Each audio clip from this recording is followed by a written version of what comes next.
রঙিন আলোকছটা আর সুন্দরের প্রত্যাশায় খ্রিস্টীয় নতুন বছর বরণ। দেশে দেশে চোখ ধাঁধানো আয়োজন, নির্দেশ অমান্য করে রাজধানীতে আতশবাজি, শিশুসহ 2 জন দগ্ধ। নতুন বছরে দ্রব্যমূল্য নিয়ন্ত্রণ ঘিরেই বেশি প্রত্যাশা মানুষের। চান চাকরির নিরাপত্তা আর আয় ব্যয়ের ভারসাম্য। সরকারকে আরও কর্মসংস্থান সৃষ্টির পরামর্শ অর্থনীতিবিদদের। দলীয় কর্মীদের চাকরি দিতে রাজশাহী সিটিতে বিশেষ 9 বিভাগ চালু করেছিলেন সাবেক মেয়র লিটন। নিয়োগ দেওয়া হয় 200 জনকে। ব্যয় কমাতে ছাঁটাইয়ের সিদ্ধান্ত প্রশাসনের। পদ্মা নদীতে বালু উত্তোলনের মহোৎসব। পাবনার 2 ইউনিয়নের 30 পয়েন্ট থেকে উঠছে কয়েক লাখ ঘনফুট। ইউপি চেয়ারম্যান সহ বিএনপির নেতাদের জড়িত থাকার অভিযোগ।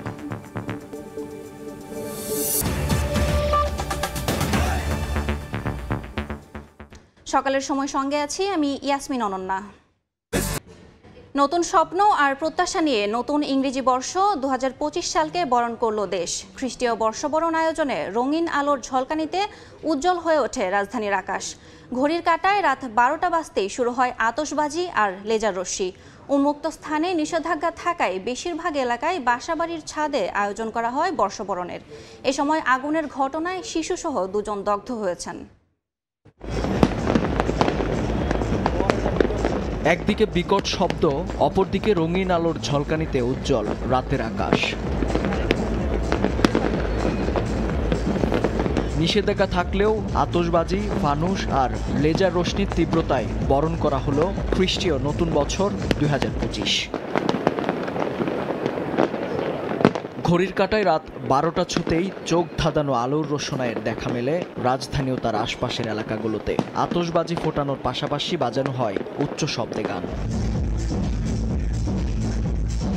বাঁধ নামানা এমন আয়োজনের মাঝেই নতুন বছর ঘিরে নানা প্রত্যাশার কথা জানালেন নগরবাসী। নতুন বছরের উপলক্ষে এখানে এসেছি, কাটলাম, সবাইকে নিয়ে আসছি, একসাথে হলাম।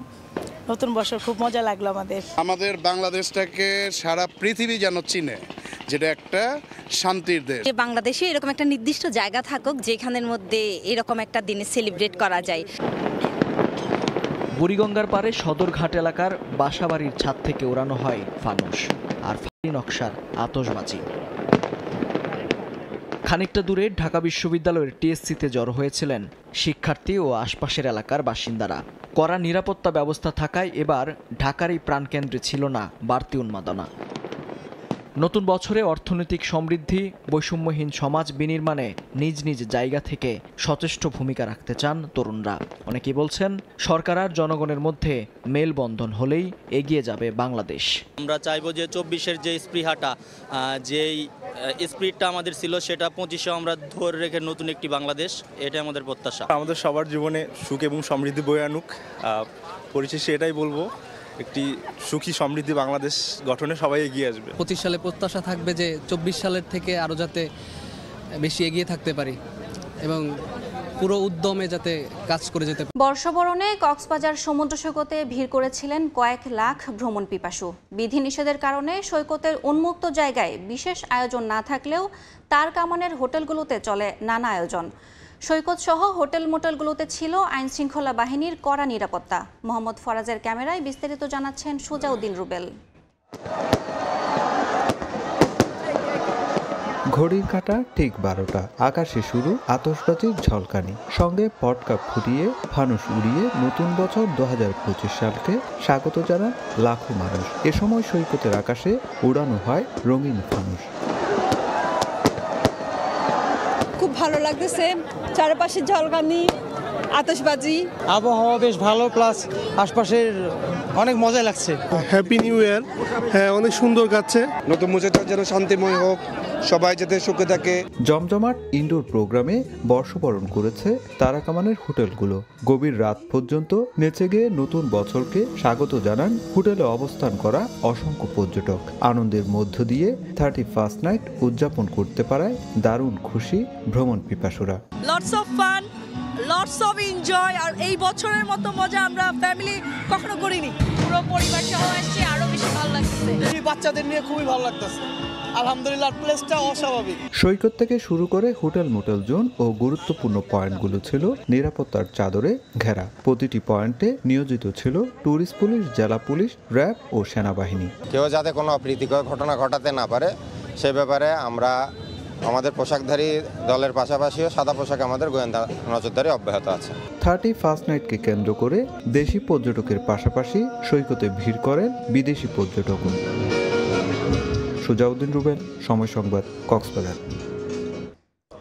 নতুন বছর, নতুন দিন, নতুনভাবে পথ চলা। কৃষক থেকে শ্রমিক, চাকুরিজীবী থেকে অর্থনীতিবিদ, সবাই চাইছেন বছরটি হোক স্বস্তির, শান্তির। বাজারে গিয়ে যেন না পুড়ে হাত, কৃষক যেন পায় ন্যায্য দাম, শ্রমিক যেন মজুরিতে না ঠকেন, অর্থনীতি যেন চলে নীতি মেনে। এমন প্রত্যাশা সবার মনে। আরও জানাচ্ছেন সহকর্মী সাইফুল ইসলাম। সকালে সূর্যের আগমনী বার্তায় শুরু হলো 2025 সালের যাত্রা। পৈতৃক সূত্রে 2 বিঘা সম্পত্তি পাওয়া ধামরাইয়ের কৃষক মোহাম্মদ লিটুল 2024 সালটা কেটেছে কষ্টে, কিন্তু নতুন বছর যেন বয়ে আনে সুখের বার্তা। সেই প্রত্যাশা তার। সরকার যে কোনো একটা পরামর্শ করে দিবে, সহযোগিতা করবে। কৃষকের প্রত্যাশা নতুন বছরে দাম কমবে সার, কীটনাশক সহ বিদ্যুৎ বিলের। তা না হলে উৎপাদনের খরচের সাথে মিলবে না তার লাভের হিসাব। ঠিক একই রকম প্রত্যাশা কৃষক সিরাজুল ইসলামেরও। সব জিনিসের দামে কমে যাবে, তাহলে কৃষি কামড়ও পোষাইবে। জীবনযাত্রার ব্যয় কমিয়ে আনাই বেশিরভাগ মানুষের চাওয়া। যখন মূল্যস্ফীতি 11.5% ছুঁই ছুঁই, তখন পণ্যের দাম কমাতেই স্বস্তি খুঁজছেন ক্রেতারা। বাগবিতণ্ডা এড়াতে দাম কমানোর পক্ষে বিক্রেতারাও। সিন্ডিকেট না থাকে, এখন যে তরকারির দাম কম আছে ওইভাবেই থাকুক। 24 সালে অনেক দাম বাড়ছে, আমাদের আশা 25 সালে এগুলোর দাম কমবে। বুক ভরে দীর্ঘশ্বাস ফেলা, দিনে এনে দিনে খাওয়া স্বল্প আয়ের মানুষের আশা নতুন বছরে বাড়বে তাদের মজুরি, কমবে জীবনযাপন খরচ। তার মতন পরিবারদের নিয়ে খুব কষ্ট। 8,000 টাকা এই বছরে 9,000 টাকা ঘর ভাড়া। মধ্যবিত্ত চাকরিজীবী শ্রেণীর কাছে নতুন বছর মানে বাড়ি ভাড়া ও বাচ্চার পড়াশোনায় নতুন খরচ যোগ হওয়া। তাই তো বেতন বৃদ্ধি ও চাকরির নিরাপত্তা তাদের কাছে বড় প্রত্যাশা। জুনিয়র লেভেলে যারা আছেন তারা যে সবসময় বৈষম্যের শিকার হবে সেটা আমরা চাই না। চাকরিজীবীরা ভালোভাবে থাকতে পারি, বাঁচতে পারি এবং জানমালের নিরাপত্তার সাথে সংযোজিত হয়। অর্থনীতিবিদদের আশা মানুষের জীবনযাত্রার ব্যয় সহনীয় মাত্রায় রাখতে সরকার নতুন বছরে বাজার ব্যবস্থাপনার উপর নজর দিবে। এজন্য সঠিক পরিসংখ্যানের উপর জোর দিয়েছেন। কেউ যাতে কোনো ধরনের কৃত্রিম সংকট না করতে পারে, বাজার ব্যবস্থাপনা যে কমিটি আছে সেটাকেও যদি সম্পৃক্ত করা যায়, তাহলে সাপ্লাই চেইনটা যদি স্মুথলি চলে, আমাদের মনিটারি পলিসি ঠিক আছে, ফিসক্যাল পলিসিতেও কিছু উদ্যোগ গ্রহণ করেছে, তাহলে কিন্তু আমরা কাঙ্ক্ষিত জায়গায় পৌঁছতে পারবো। আরেক বলি যে আমরা স্বয়ংসম্পূর্ণ, তাহলে সেটা আমাকে ওই শ্রেণীভাবে আমদানি কেন করতে হবে? এইখানে যে একটা নেটওয়ার্ক, এই জায়গাতে কিন্তু সরকারের অনেক দুর্বলতা আছে, এই জায়গাটা পরিষ্কার হওয়া উচিত। গণ অভ্যুত্থান পরবর্তী শিক্ষার্থীদের কর্মসংস্থানের সুযোগ তৈরিতে চলতি অর্থবছরের সংশোধিত বাজেটে উদ্যোগ নেয়ার পরামর্শ দিয়েছেন অর্থনীতিবিদরা। সাইফুল ইসলাম, সময় সংবাদ, ঢাকা। নতুন বছরকে স্বাগত জানাতে রাজধানীর একদিকের চিত্রে চাকচিক্য এবং আলোকসজ্জা থাকলেও অন্য দিকটা ধূসর ও বিবর্ণ। বিশেষ করে নিম্ন ও স্বল্প আয়ের মানুষের কোনো আলাদা অনুভূতি নেই বছরের প্রথম দিন নিয়ে। তবে নতুন বছরে দেশ ও দশের মঙ্গল হোক এই কামনা তাদের। বিস্তারিত শফিক মুন্সির প্রতিবেদনে।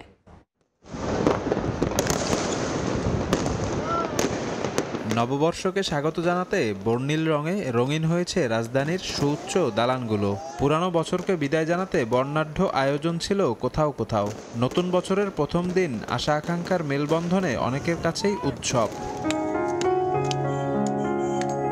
তবে আনন্দ আয়োজনের এমন চিত্রের বিপরীত দৃশ্যও বিদ্যমান জাদুর শহর ঢাকায়।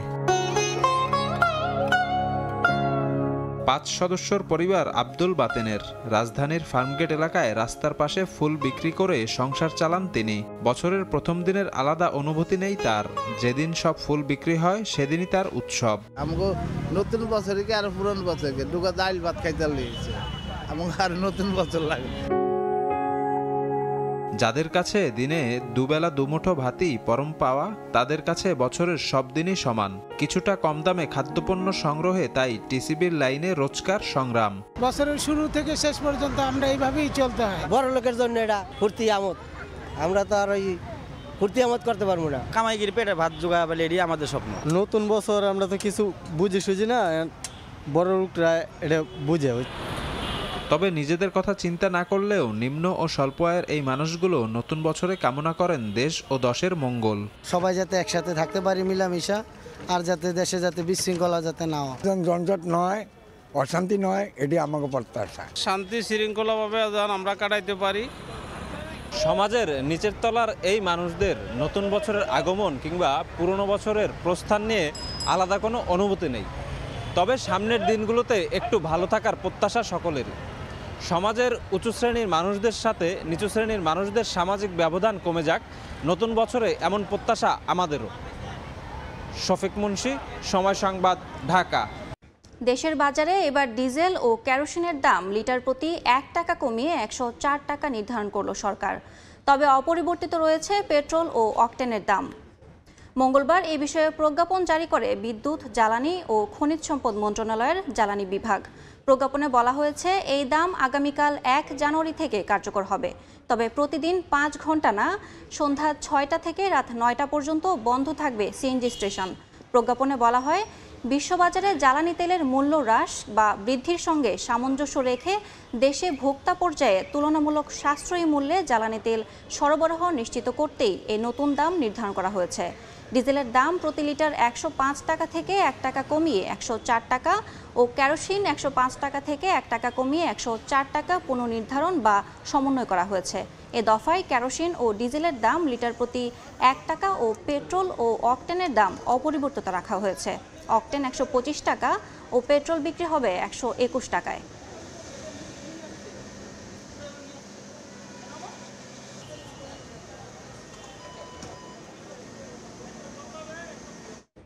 ফিরে দেখা 2024।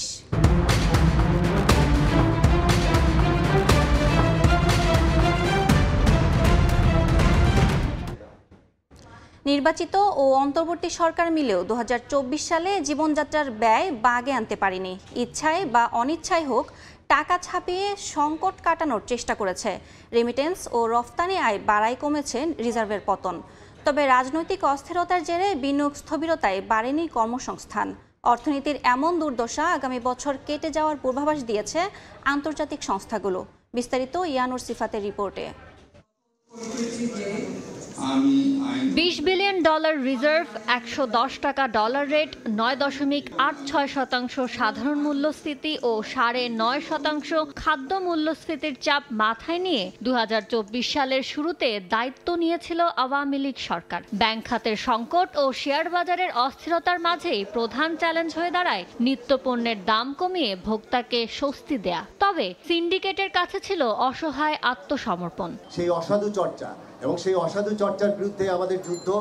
উৎপাদক, পাইকারি থেকে ভোক্তা পর্যন্ত সবাইকে সমন্বয় করে জুলাই আগস্ট গণঅভ্যুত্থানে পতন হলো হাসিনা সরকারের। জন আশা ছিল স্বস্তি ফিরবে বাজারে, তবে ধীরে ধীরে তা ফিকে হয়েছে। নতুন সরকারের উপদেষ্টারা হাটে বাজারে দৌড়ঝাঁপ কম দেননি, কিন্তু তারাও অসহায় আত্মসমর্পণ করেছেন সিন্ডিকেটের কাছে। ব্যবসারা কত রকম যে আপনার সুবিধা পায় আপনি নিজেও জানেন, অনেকে আপনার নিজেরাও জানেন না। নিত্যপণ্যের বাজারের মতো স্বস্তি ছিল না পুঁজি বাজারেও। বছরের প্রথম প্রান্তিকে ফ্লোর প্রাইস তুলে দিয়ে পুঁজি বাজারকে চাঙ্গা করার চেষ্টা সফল হয়নি। নিয়ন্ত্রক সংস্থা ও স্টক এক্সচেঞ্জগুলোতে বড় পরিবর্তন এনে নতুন সরকারও বাজার স্থিতিশীল করতে পারেনি। এক্সিম ব্যাংক একটা ভালো ব্যাংক, শক্ত ব্যাংক, আর একটু দুর্বল ব্যাংক হলো পদ্মা ব্যাংক। দুইটা ব্যাংকেরই এখন মিলন হয়ে গেছে। ব্যাংক খাতে লুটপাট ধামাচাপা দিতে একীভূতকরণের উদ্যোগ সফল করতে পারেনি হাসিনা সরকার। নতুন গভর্নর দায়িত্ব নিয়ে এস আলম নিয়ন্ত্রিত ব্যাংকগুলোর পরিচালনা পর্ষদ ভেঙে দেন। টাকা ছাপিয়ে ব্যাংকগুলোকে সহায়তা না করার ঘোষণা দিলেও পরে তা রাখতে পারেনি। রিজার্ভের পতনে সরকার পরিবর্তনের আগে ডলারের দাম 118 টাকা ছাড়িয়ে যায়। তবে নতুন সরকার দায়িত্ব নেয়ার পর রেমিটেন্স প্রবাহ ও রফতানি আয় বাড়ায় পতন ঠেকানো গেছে। এতে ডলারের দাম 120 টাকায় স্থিতিশীল হলেও বছরের শেষে ডলারের দাম ছিল আবারও ঊর্ধ্বমুখী। কেন্দ্রীয় ব্যাংকে আসা রফতানি আয় ও ইপিবির দেখানো আয়ে বিস্তর ফারাক নিয়ে আলোচনা ছিল 2024 সালের শুরুতেই। আয়ের প্রধান উৎস তৈরি পোশাক খাত ভালো সময় পার করেনি। গণঅভ্যুত্থানের পর রাজনৈতিক ইন্ধন ও বেতন ভাতার পাশাপাশি চাকরি হারানোর ভয়ে দেখা গেছে শ্রমিক অসন্তোষ। তাই শ্রম পরিস্থিতি খতিয়ে দেখতে গঠিত হয়েছে শ্রম সংস্কার কমিশন। রাজনৈতিক অস্থিরতার বছরে নতুন করে খুব একটা বিনিয়োগে আসেননি উদ্যোক্তারা। বছরের বেশিরভাগ জুড়ে তাই বেসরকারি খাতে ঋণ প্রবৃদ্ধি ছিল এক অঙ্কের ঘরে। বিনিয়োগ কম হওয়ায় বাড়েনি কর্মসংস্থান। বিকল্প হিসেবে বিদেশে শ্রমিক রফতানিও বছর ব্যবধানে কমেছে। পুঁজিবাদের থেকে কিভাবে চোরতন্ত্রে চলে গেল। অর্থনীতির এমন দুর্দশার কারণ হিসেবে বিগত সরকারের সীমাহীন আর্থিক লুটপাটের ফিরিস্তি তুলে আনা হয়েছে অর্থনীতির শ্বেতপত্রে। এমন বাস্তবতায় ৩.৮% প্রবৃদ্ধির পূর্বাভাস দিয়েছে IMF। তবে আগামী অর্থ বছরে ঘুরে দাঁড়ানোর আশা তুলে ধরেছে আন্তর্জাতিক সংস্থাগুলো। ইয়ানুর শিফাত, সময় সংবাদ, ঢাকা। প্রশাসনিক কাঠামোর বাইরেও রাজশাহী সিটি কর্পোরেশনে খোলা হয়েছিল বিশেষ ৯টি বিভাগ। সেই বিভাগগুলোতে অস্থায়ী ভিত্তিতে নিয়োগ দেওয়া হয় প্রায় ২০০ কর্মকর্তা কর্মচারী। অভিযোগ উঠেছে দলীয় নেতাকর্মীদের চাকরি দেওয়ার জন্য এমন কাজ করেছিলেন তৎকালীন মেয়র AHM খায়রুজ্জামান লিটন। সম্প্রতি ব্যয় কমাতে ওই বিভাগগুলো বন্ধ ও অস্থায়ী ১৭১ কর্মচারীকে বাদ দেওয়ার সিদ্ধান্ত নিয়েছে সিটি কর্তৃপক্ষ। হাবিবুর রহমান পাপুর ছবিতে সাইফুর রহমান রকির রিপোর্ট। আওয়ামী লীগ সরকার পতনের পর রাজশাহী সিটি কর্পোরেশনের আয় ব্যয়ের খাত যাচাইয়ে তৎপর হন নতুন প্রশাসক। এ সময় প্রশাসনিক কাঠামোর বাইরে নতুন সৃষ্টি করা ৯টি অতিরিক্ত বিভাগের কারণে অর্থ অপচয়ের বিষয়টি নজরে আসে। বেরিয়ে আসে তৎকালীন মেয়র AHM খায়রুজ্জামান লিটনের আস্থাভাজন প্রায় ২০০ আওয়ামী লীগের নেতাকর্মীকে অস্থায়ী ভিত্তিতে নিয়োগ দেওয়ার বিষয়টি। ২০১৮ সালে নির্বাচিত হওয়ার পর নতুন এসব বিভাগ চালু করেন সাবেক মেয়র লিটন। অনুমোদন না থাকায় তাদের বেতন ভাতা দেয়া হতো সিটি কর্পোরেশনের বার্ষিক বাজেট থেকে। প্রশাসক সাহেব চিন্তা করছেন বা প্রশাসন চিন্তা করছেন, তাহলে তো এখন আমার এগুলো দরকার নাই। সেই চিন্তা ভাবনা থেকেই যেগুলো হলো আমাদের সাংগঠনিক কাঠামোর বাইরে আছে শাখাগুলো, যেগুলো বাজেট অন্তর্ভুক্ত, সেগুলো হলো বিলুপ্ত করার জন্য সিদ্ধান্ত গ্রহণ করেছেন। সিটি কর্পোরেশনের প্রয়োজনে যদি দক্ষ জনবল কেউ থেকে থাকে, অস্থায়ী কিন্তু দক্ষ, প্রশাসক মহোদয়ের সিদ্ধান্ত ক্রমে আমরা তাদেরকে বিভিন্ন শাখায় নিয়োগ করব। সিটি কর্পোরেশনের দায়িত্বশীলরা বলছেন, ব্যয় কমাতে অপ্রয়োজনীয় ৯টি বিভাগ বন্ধের উদ্যোগ নিয়েছেন প্রশাসক। বাদ দেওয়ার সিদ্ধান্ত হয়েছে এসব বিভাগে অস্থায়ী ভিত্তিতে নিয়োগ পাওয়া ১৭১ জনকে। অপ্রয়োজনীয় জনবল যেহেতু আমাদের সিটি এক্সটেনশন এখনো হয় নাই, সেটা হলো প্রশাসন এখন রাখতে চাচ্ছেন না। ইতিমধ্যে ১৭১ জনকে যারা অস্থায়ী নিয়োগ ছিল তাদেরকে আমরা অব্যাহতি দিয়েছি। এরপরেও কিছু যাচাই বাছাই চলছে। যদি এগুলোর প্রয়োজন না থাকে তাহলে এগুলোকেও আমরা অব্যাহতি দেব। এদিকে নেতাকর্মীদের পৃষ্ঠপোষকতার জন্য জনগণের ট্যাক্সের টাকা অপচয় করেছেন সাবেক মেয়র, বলছেন সুশাসন বিশ্লেষক। যাদেরকে এই নিয়োগ দিচ্ছেন তাদের পেছনে যে ব্যয়, এটি কিন্তু দিন শেষে কিন্তু নাগরিকদের ট্যাক্সের টাকাই কিন্তু বহন করা হয়। অতএব যেখানে এই জনগণের ট্যাক্সের টাকা রয়েছে সেখানে কিন্তু স্বচ্ছতা এবং জবাবদিহিতা নিশ্চিত করা আবশ্যক। আগে প্রতি মাসে রাজশাহী সিটি কর্পোরেশনের কর্মকর্তা কর্মচারীদের বেতন বাবদ প্রায় ৭ কোটি টাকা ব্যয় হলেও ১৭১ জনকে ছাঁটাইয়ের কারণে তা কমে এসেছে ৫ কোটি ২০ লাখে। সাইফুর রহমান রকি, সময় সংবাদ, রাজশাহী। পাবনায় পদ্মা নদী থেকে অবৈধভাবে দিনে রাতে চলছে বালু উত্তোলনের মহোৎসব। নিয়মনীতির তোয়াক্কা না করে এক্সকাভেটর দিয়ে বালু উত্তোলনের পর তা চলে যাচ্ছে বিভিন্ন জায়গায়। এতে একদিকে সরকার হারাচ্ছে রাজস্ব, অপরদিকে নদীতে দেখা দিচ্ছে ভাঙন। আসিফ মাহমুদের ছবিতে সবুজ মোল্লার রিপোর্ট। এক্সকাভেটর দিয়ে চলছে অবৈধভাবে বালু উত্তোলন, ভেঙে যাচ্ছে নদীর পার। শীত মৌসুমে পদ্মা নদীতে পানি প্রবাহ কমে যাওয়ায় নিয়মের তোয়াক্কা না করে রাত দিন চলছে বালু উত্তোলন। পাবনা সদরের ভাড়ারা ও দোগাছি ইউনিয়নের পদ্মা নদীর অন্তত ৩০টি পয়েন্টে এভাবে প্রকাশ্যে উত্তোলন করা হচ্ছে লাখ লাখ ঘনফুট বালু। স্থানীয়দের অভিযোগ, ভাড়ারা ইউনিয়ন পরিষদের চেয়ারম্যান সুলতান মাহমুদের সঙ্গে হাত মিলিয়ে ইউপি সদস্য খালেক হোসেন, স্থানীয় বিএনপি নেতা মোহাম্মদ সুজন, মাহমুদুর রশিদ রানা, প্রিন্স হোসেন ও মিলন খান নেতৃত্বে চলছে এমন অপরাধ। এছাড়া পাশের দোগাছি ইউনিয়নেও বালু উত্তোলন করছেন স্থানীয় পাপ্পি হোসেন, রবি মেম্বার ও রেজাউল। রোডে চলাচল করতে পারি না, আমরা যেন বাসায় ঘুমাবো ঠিক মতন, এটা ঘুমাইতে পারি না। খাবার জিনিস, কাপড় চোপড়, ঘর বাড়ি, ওটা তো আমরা সারে ঝাড় দিয়ে দিয়েও তো সারতে পারি না। কিন্তু প্রশালীদের সাথে আমরা পেরে উঠতেছি না এবং কি আমরা ভয়ে তার সামনেও যেতে পারি না। এদিকে বালু উত্তোলনের সঙ্গে জড়িতদের সাথে যোগাযোগ করলেও পাওয়া যায়নি। এটা অবৈধ জানি, আসলেও তো দিকটা সবাই কাটলো, আমি গরিব মানুষ, আমি কেটে দিই, কেটে দিলে হয়তো আমার জমিটা যদি ভালো হয় আমি আবাদ করে খাইতে পারবো। এটা হচ্ছে যারা খাদ মালিক তারা জানে, আমি তো খাদ মালিক না। কোথায় কোথায় যাচ্ছে এটা বলতে পারবো না, আমি আমার এলাকায় ফেলাচ্ছি, এটা প্রাইমারি স্কুলের পাশে। তবে বালু উত্তোলন বন্ধে ব্যবস্থা নেওয়ার আশ্বাস জেলা প্রশাসকের। যারা বালু উত্তোলন করে তাদেরও অনেকের কাছে অস্ত্র আছে, তো সেই হিসাবে আমাদের টিমও সেরকম শক্তিশালী টিম নিয়ে আমাদের যেতে হয়। তো এটা আমাদের কন্টিনিউয়াস প্রসেস। প্রতিদিন নদীটির 30টি পয়েন্ট থেকে বালু উত্তোলন করে অন্তত 2000 গাড়ি, আর গাড়ি প্রতি 200 টাকা চলে যায় প্রশাসনের বিভিন্ন মহলে। সবুজ মোল্লা, সময় সংবাদ, পাবনা। সকালের সময় আরও থাকছে, ভারতের দিল্লি সহ বিভিন্ন রাজ্যে তীব্র শৈত্যপ্রবাহ, কনকনে ঠান্ডার পাশাপাশি ঘন কুয়াশায় বিপর্যস্ত জনজীবন, কাশ্মীরে বরফে পরিণত ডাল লেকের পানি। বছরের প্রথম দিনে পটুয়াখালীতে কুয়াকাটা সমুদ্র সৈকতে ভিড় করেছেন দর্শনার্থীরা। সেখানে আছেন সহকর্মী শিকদার জাবির হোসেন, সরাসরি যাচ্ছি তার কাছে। সকলকে নতুন বছরের শুভেচ্ছা। পটুয়াখালীর কুয়াকাটা সমুদ্র সৈকতে দেখতে পাচ্ছেন আপনারা কুয়াশাচ্ছন্ন ভোর। এই কুয়াশাচ্ছন্ন ভোরে আজ সূর্যোদয় দেখতে পারেনি এখনও পর্যটকরা। সূর্য কুয়াশার চাদরে ঢেকে থাকার কারণে পর্যটকদের কিন্তু বিড়ম্বনা পোহাতে হচ্ছে। পর্যটকরা কিন্তু এখানে দুঃখ প্রকাশ করেছেন, কারণ দেশ বিদেশ থেকে পটুয়াখালীর কুয়াকাটা সমুদ্র সৈকতে ছুটে এসেছেন হাজার হাজার পর্যটক। যে সকল পর্যটকের মূল উদ্দেশ্য ছিল পুরাতন বছরের শেষ সূর্যাস্ত দেখে তারা পুরাতন বছরকে বিদায় দিবেন এবং নতুন বছরের নতুন সূর্যোদয় দেখে তারা নতুন বছরকে বরণ করবেন। কিন্তু কুয়াশার কারণে সেই স্বপ্ন তাদের, সেই আশা তাদের পূরণ হয়নি। তো সে কারণে কিন্তু কুয়াকাটার যে আগত পর্যটকরা তারা দুঃখ প্রকাশ করেছেন। আমরা জানি যে প্রতি বছর 31 উপলক্ষে পটুয়াখালীর কুয়াকাটা সমুদ্র সৈকতে হাজার হাজার দর্শনার্থী ভিড় জমায়। তবে এবছর বিগত বছরগুলোর চেয়েও পর্যটকের সংখ্যা কম। এর কারণ হলো সরকারিভাবে 31 উপলক্ষে উদযাপনের ক্ষেত্রে যে নিষেধাজ্ঞা দেওয়া হয়েছে, সেই নিষেধাজ্ঞার কারণেই পর্যটকের সংখ্যা কমেছে।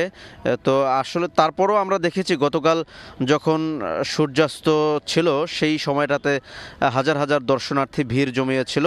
তবে আজ ভোরে আমরা দেখেছি যে সূর্যোদয় দেখার জন্য পর্যটকরা ভিড় জমিয়েছিল। তবে কুয়াশার চাদরে ঢেকে থাকার কারণে অনেক পর্যটকই দীর্ঘ সময় অপেক্ষার পর অনেকেই ঘরে ফিরে গেছেন। তো এই কারণে কিন্তু সৈকতে আমরা দেখতে পাচ্ছি এই মুহূর্তে তেমন পর্যটকের দেখা যাচ্ছে না।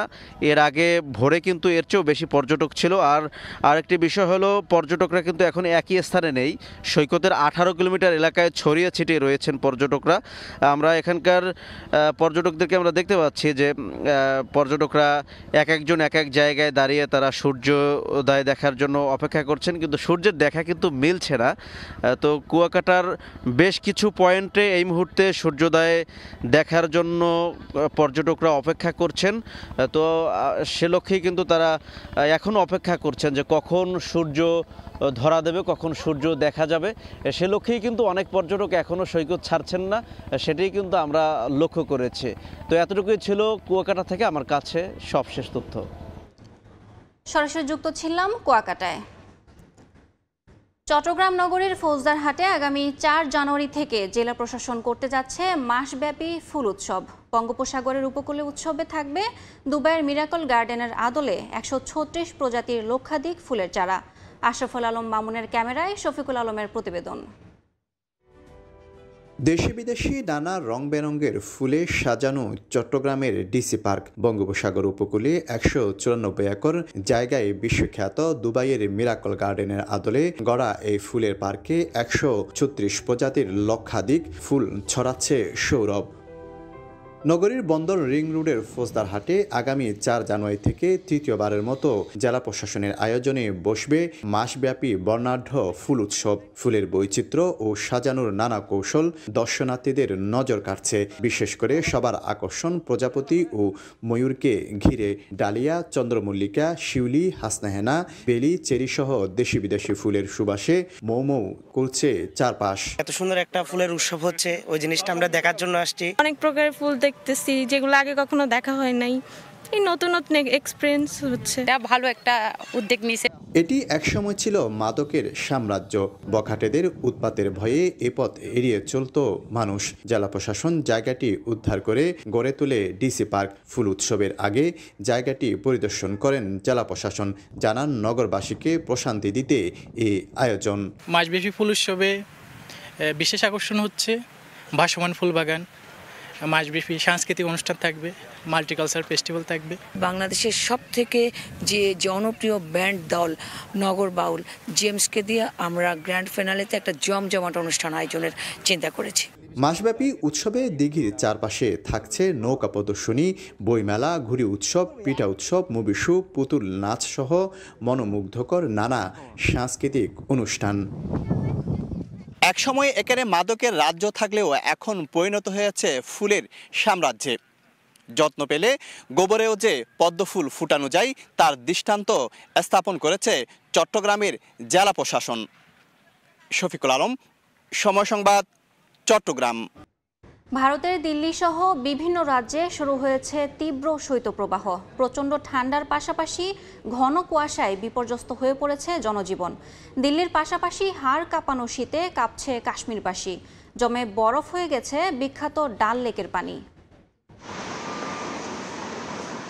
রাস্তার পাশে আগুন জ্বালিয়ে তাপ নিচ্ছেন কেউ, অনেকে আবার গরম কাপড়ে নিজেকে মুড়ে রেখে চেষ্টা করছেন শীত নিবারণের। ঘন কুয়াশায় দূরের ছবিও অস্পষ্ট। মঙ্গলবার ভারতের উত্তরাঞ্চলে শৈত্যপ্রবাহের কারণে কমে যায় তাপমাত্রা। উত্তরপ্রদেশের কিছু অঞ্চল ও রাজধানী নয়াদিল্লিতে অতিরিক্ত শীতের প্রকোপে ব্যাহত হয় জনজীবন। আগামী দিনগুলোতে ঘন কুয়াশা সহ শীত আরও বাড়তে পারে বলে জানিয়েছে দেশটির আবহাওয়া দফতর। এছাড়া অযোধ্যায় গিয়ে অনেক তীর্থযাত্রী পড়েছেন বিপাকে। থাকার ব্যবস্থার অভাবে প্রচণ্ড ঠান্ডার মধ্যেই খোলা স্থানে রাত পার করতে হচ্ছে তাদের। গত 2 দিন ধরে শীত বেড়েছে, তাই নিজেদের ঠান্ডা থেকে বাঁচাতে আগুনের কাছে বসে আছি।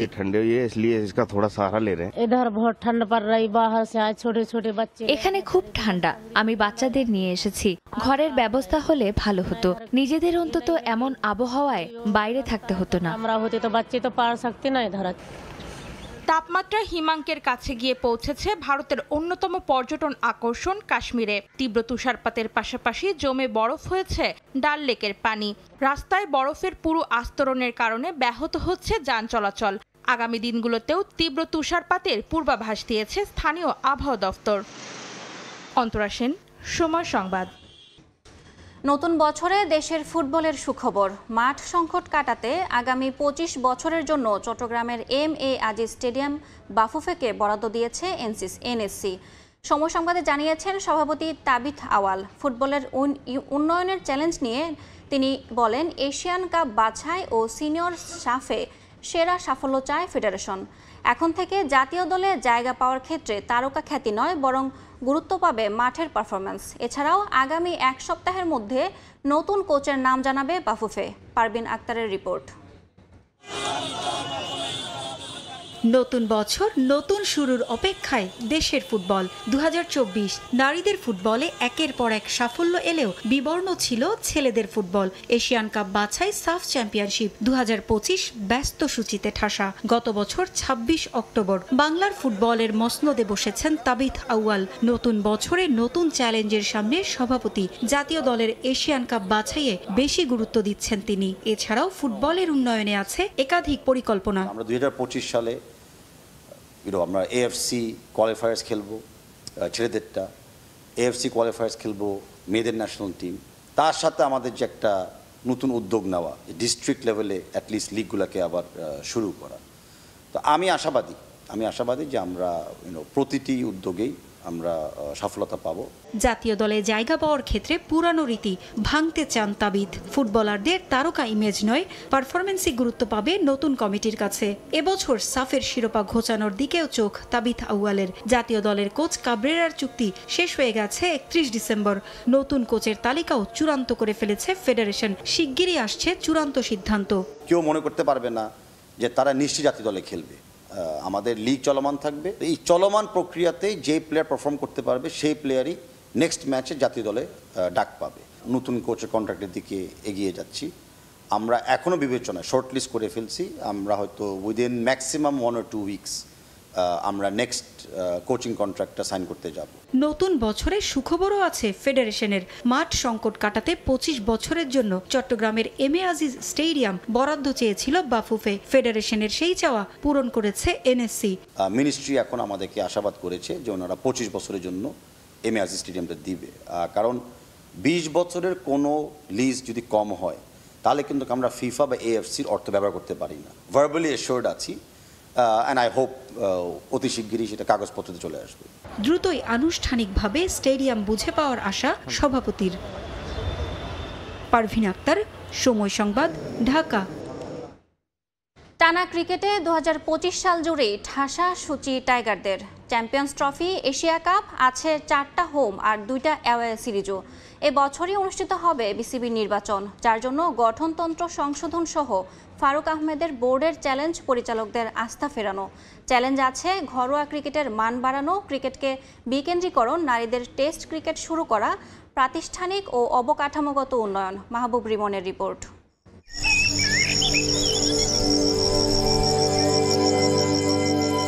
নতুন প্রত্যাশায় নতুন বছরের হিম শীতল ভোরে আরও এক নতুন সূর্যোদয়। 24-এর ব্যর্থতা পায়ে মারিয়ে নতুন শুরুর অপেক্ষায় অহম, গর্ব আর প্রাণের ক্রিকেটও। আন্তর্জাতিক পর্যায়ে একটা ট্রফির জন্য ভক্তদের হাপিত্তেশ কি শেষ হবে এবার? বারবারই কথা দিয়েও কথা না রাখা টাইগাররা কি আনন্দাশ্রুতে ভাসাতে পারবেন গোটা জাতিকে? চ্যাম্পিয়ন্স ট্রফি আর এশিয়া কাপ, আরও 2টা সুযোগ লিটন মিরাজরা পাবেন এবছরই। এর বাইরে 6টা দ্বিপাক্ষিক সিরিজ, যার 4টাই হোম। বাংলাদেশ শুরু করবে 25 থেকে 27 টেস্ট সাইকেল। 2025 সাল জুড়ে মাঠে যেমন চ্যালেঞ্জ আছে ক্রিকেটারদের, ঠিক তেমনই মাঠের বাইরে বড় চ্যালেঞ্জ ফারুক আহমেদের বোর্ডের কাছেও। তাড়াতে হবে আলাদিনের রক্তচোষা দৈত্য, শুধুমাত্র কথার ফুলঝুরি নয়, করতে হবে তার বাস্তবায়নও। দায়িত্ব নেওয়ার 4 মাস পেরিয়ে গেলেও এখনও স্ট্যান্ডিং কমিটি ঠিক করতে পারেননি ফারুক আহমেদ। অবস্থাটা এমন যে 10 ডিরেক্টরের একজনই পদত্যাগ করলেই দেখা যাবে কোরাম সংকট। আইসিসির নিয়ম মেনে এবছরই দিতে হবে নির্বাচন, যেখানে কাউন্সিলরশিপ ঠিক করা কিংবা সামঞ্জস্যপূর্ণ গঠনতন্ত্র সংশোধনও বড় চ্যালেঞ্জ। ইম্পর্টেন্ট হচ্ছে ক্রিকেট কালচারকে আপনি ডেভেলপ করতে হবে। নেক্সট 5 বছরে কোথায় যেতে চাই, 10 বছরে কোথায় যেতে চাই। গতানুগতিক হয়তো আমরা খেলা খেলছি, বাংলাদেশে কোথাও লিগ হয় না ডিস্ট্রিক্টগুলোতে, এইগুলোকে আমাদের চালু করতে হবে। ওয়ার্কলোডটা আমরা যেন মেনটেন করতে পারি, যারা কোচ আছি, ফিজিও আছে, ট্রেনার আছে, আমাদের যেন কম্বিনেশনটা ভালো থাকে একটা ফাস্ট বোলারের সঙ্গে। সবার চ্যালেঞ্জ তো সবসময় থাকবে প্রতিটা স্টেপে। তো প্লেয়ারদের সুস্থতা রাখা, ইনজুরি স্কিলফুলগুলির ডেভেলপ করা, টিম ম্যানেজমেন্টের এগুলোর দিকে নজর দেবে। সবচেয়ে বেশি নজর দিতে হবে বিসিবির, এটা এজ গ্রুপের। যদিও বাস্তবতা বলছে এসব হার্ডাল ঠিকঠাক উচ্চারণ কঠিনই হবে ফারুক আহমেদের বোর্ডের। তবে বেশ কিছু ইতিবাচক পরিকল্পনা আছে তাদেরও। গুরুত্বপূর্ণ বলছেন মাঠের ক্রিকেট। আমরা দারুণভাবে এটা মনিটর করতে চাই। আমরা চাই যে কাছ থেকে দেখতে পুরো কোয়ালিটি যেন মেনটেন হয়। At the end of the day খেলোয়াড়রা যেন কম্পিটিটিভ এনভায়রনমেন্টের মধ্যে থাকতে পারে, তাদের যে সুযোগ সুবিধাগুলো দরকার তারা যেন সেটা পায়। যা যা দরকার, যা যা প্রয়োজন আমরা চেষ্টা করবো ওটা ফুলফিল করতে, এবং ওদের থেকেও ফিডব্যাকটাও ওরকম চাচ্ছি। এর আগেও এমন আশ্বাসের বাণী শোনা গিয়েছিল সাবেক বোর্ড কর্তাদের কণ্ঠেও। তবে বাস্তবতায় বিস্তর ফারাক। পরিবর্তিত পরিস্থিতিতে দায়িত্ব পেয়েও যদি না বদলাতে পারেন ফারুক আহমেদ, তবে ইতিহাসের দায় মুক্তিতে বাধা থাকবেন তিনি এবং তার বোর্ডও। মাহবুব রিমন, সময় সংবাদ, ঢাকা। সকালের সময়ের শীর্ষ সংবাদগুলো জানিয়ে দিচ্ছি আরেকবার। রঙিন আলোকছটা আর সুন্দরের প্রত্যাশায় খ্রিস্টীয় নতুন বছর বরণ, দেশে দেশে চোখ ধাঁধানো আয়োজন। নির্দেশ অমান্য করে রাজধানীতে আতশবাজি, শিশুসহ 2 জন দগ্ধ। নতুন বছরে দ্রব্যমূল্য নিয়ন্ত্রণ ঘিরেই বেশি প্রত্যাশা মানুষের। চান চাকরির নিরাপত্তা আর আয় ব্যয়ের ভারসাম্য। সরকারকে আরও কর্মসংস্থান সৃষ্টির পরামর্শ।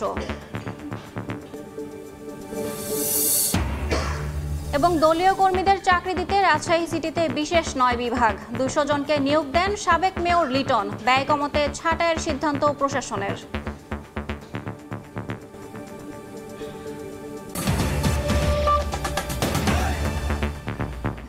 এই ছিল সকালের সময়। সঙ্গে থাকুন সময়ের।